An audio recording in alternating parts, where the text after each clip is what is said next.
কুর্নি এটাকে বলে। এটা হচ্ছে আপনার বাংলা এটাকে বলে সরাসরি লেবার রাইফেল, এটা যেটা বলে হচ্ছে কুর্নি সোজা বাংলায়। আর পরে যে এটা টুলসটা আছে হচ্ছে এই টুলসটা নস হচ্ছে টাওয়েল, নস বাংলায় টাওয়ার, করাত।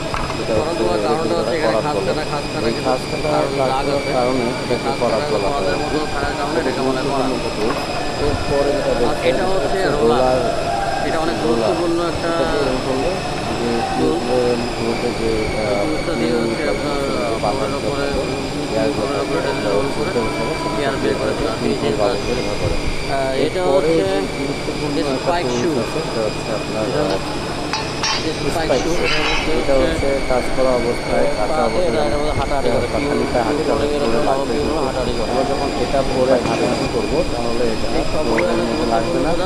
আর আপাতত এই কটা নিয়ে যাওয়া, এরপর আমি আরও কিছু টুলস নিয়ে আপনার সামনে আলোচনা করবো।